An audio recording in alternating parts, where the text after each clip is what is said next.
Welcome to Heart with Mama Colleen. Dear Mama Colleen, I just want to share yung story po ng aking buhay. I was born on 23rd ng May, year 1986 by my unknown mother and was adopted by the couple named Enrico and Purisima Lazo. Mama Colleen, ito po ang aking kwento dito sa Heart to Heart with Mama Colleen.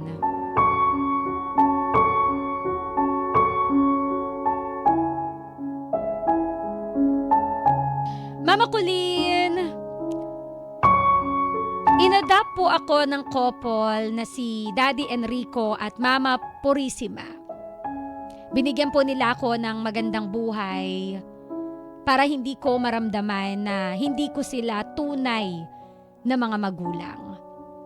Good school, food, everything.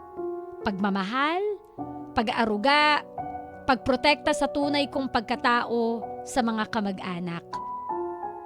Mama Colleen, nung nabubuhay pa po sila, opo, wala na sila sa mundo. Pero nung nabubuhay po sila, wala po akong kaalam-alam sa tunay kong pagkatao.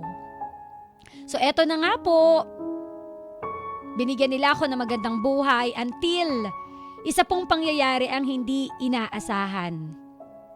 Na aksidente po si Daddy. Nabangga yung sinakyan niyang pedicab papuntang Quirino Avenue para mag-abang sana ng masasakyan papasok po ng trabaho. To cut the story short, Mama Colleen, after po makonfine ni Daddy sa ospital, ayaw niyang magstay doon at gusto niya na umuwi na lamang sa bahay namin. Nagpumilit po siya sa kabila ng nahihirapan siya. Pumirma siya ng waiver para makauwi nga po siya sa aming bahay. Sa pagpupumilit niya, nakauwi nga po siya at yun na pala po yung last night na makikita kong buhay si Daddy after namin siyang iuwi sa bahay. Kinabukasan po, ginising ako ni Mama na umiiyak. Sabi lang niya, "Nak, wala na ang daddy mo." Back then, I was 12 years old. Hindi ko alam yung maire-react ko. Ni walang tumulong luha sa mga mata ko. Siguro, shock lang ako. Pero ang mas devastated sa amin, si Mama po, kahit after na ng libing at habang luksa, lagi pong umiiyak ang nanay ko. Sa pagluha ng nanay ko, sa kada nakikita ko siya na umiiyak, hinahanap ang tatay ko. Doon ko na naramdaman yung bigat, doon ko na naramdaman yung sakit, at doon na talaga ako tuluyang napaluha. Sobrang lungkot ng nanay ko. After 5 years na nadepress ang nanay ko sa pagkawala ng tatay ko, siya naman po ang sumunod. March 23, 2004, ng umaga, nang makita ko na lang siya sa sala, nawala ng buhay. Oh no! Mama Colleen, dun na po ako nag-breakdown. Edad 17 ako, nung mawala naman ang inay. Umiyak ako ng umiyak, nagmamakaawa sa nanay ko na, "Ma, gumising ka na." Kasi naramdaman ko po na medyo mainit pa yung katawan niya eh. Kaya akala ko po magigising ko po siya. Pero huli na pala ang lahat.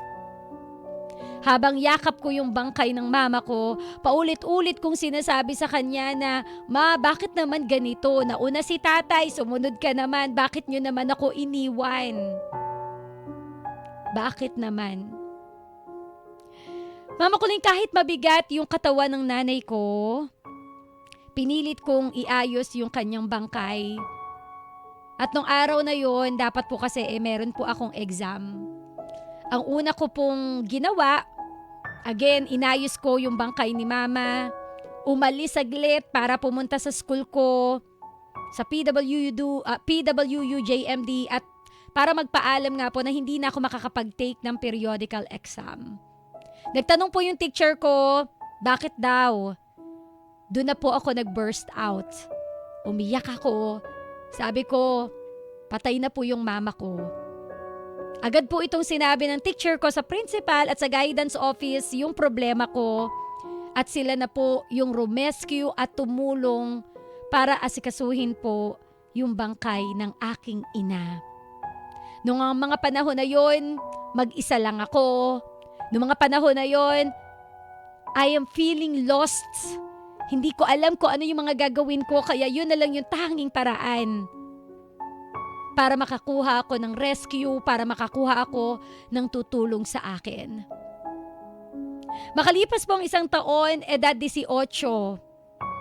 Ito na nga po, dito ko na-discover na hindi ko nga pala talaga tunay na pamilya o hindi ko tunay na mga magulang yung kinalakihan kong mga magulang. Nalaman ko na ampun ako sa hipag ni mama na naging babysitter namin dahil siya po yung nag-alaga sa akin noon hanggang mag 1 year po ako. Ang kululang po sa pagkatao ko, or ang kululang na meron akong nakuha mula sa tunay kong pagkatao, sa tunay kong ina, ang pangalan daw ay Shirley, taga Iloilo. Sabi pa ng tiya ko, that time daw binayaran daw ni na daddy yung nanay ko ng 1,500 pamasahe pa uwi ng Iloilo. Other than that, wala po akong ibang impormasyon. Namatay na lang yung kinilala kong magulang, na tanging pangalan ng nanay ko lang ang alam ko at kung saan siya lugar matatagpuan. Totoo lang, Mama Colleen, hanggang ngayon may mga tanong sa isip ko. Iniisip ko, ano kaya itsura ng nanay ko? Kamukha ko kaya siya? Kumusta kaya yung nanay ko? Iniisip kaya niya ako? Hindi ko alam, Mama Colleen, kung sa totoo kung ano ba yung naging kasalanan ko para mangyari sa akin tong mga pangyayari sa buhay ko. Until now, I am questioning them, but hindi nila sinabi sa akin yung totoo habang nabubuhay pa sila at dinala pa nila ito sa hukay, yung sikreto ng pagkatao ko. Hanggang ngayon, tinatanong ko bakit ako pinaampon ng nanay ko, ng totoo kong ina. Tinatanong ko ano yung dahilan niya para ipaampon niya ako. And yes, I am still searching for my real parents. At kung may kapatid man ako, gusto ko ring malaman kung sino nga ba talaga ako, kung ano nga ba talaga ang tunay kong pagkatao. Mama Colleen, marami akong tanong, marami akong pagsisisi, marami akong bakit? At lagi ko laging tinatanong, anong kasalanan ko? Bakit kailangang maranasan ko to? Ang dami. Pero sa kabila nun, labis pa rin ako nagpapasalamat. Dahil naramdaman ko pa rin naman ang pagmamahal ng totoong magulang sa katauhan nga po ni tatay at ni nanay. Ni Tatay Enrico at Nanay Purisima. Mama Colleen, ito po ang aking kwento. Ako po si Vic. And this is my story dito sa Heart to Heart with Mama Colleen.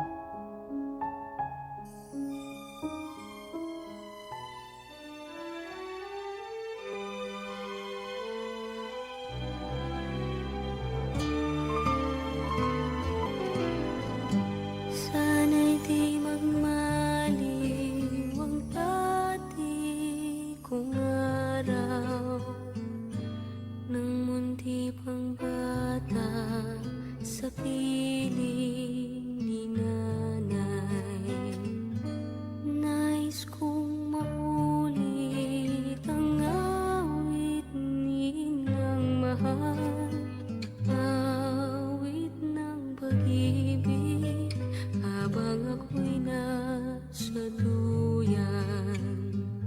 Sana'y di magmaliw ang dati kong araw. Nang munti pang bata sa piling ni nanay. Nais kong makulit ang awit ni ng mahal. Awit ng pag-ibig habang ako'y nasa duyan.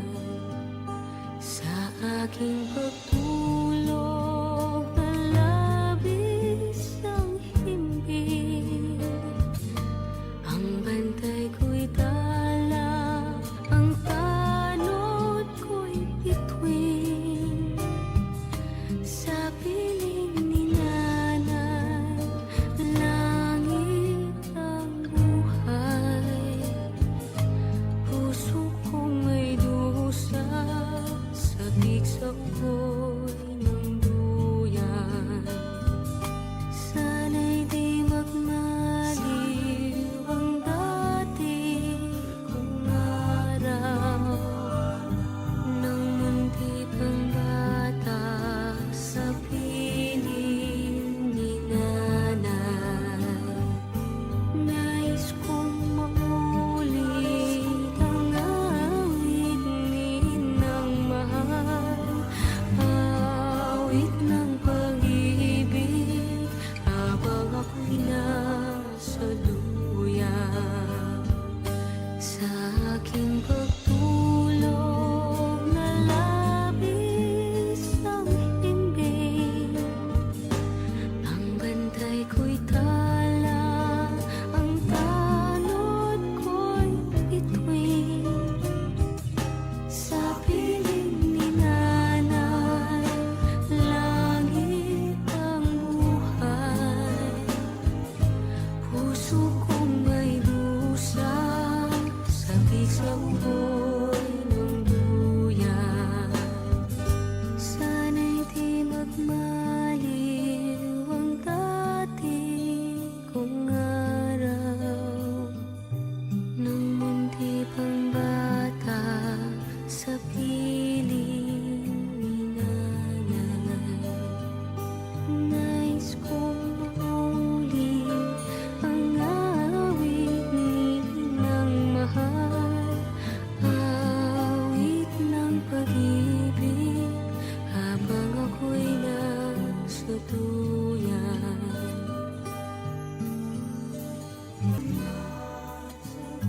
Nais kong matulog sa dating duyan ko, inay. O inay. Heart to Heart with Mama Colleen. Real talk. Real talk. Real talk.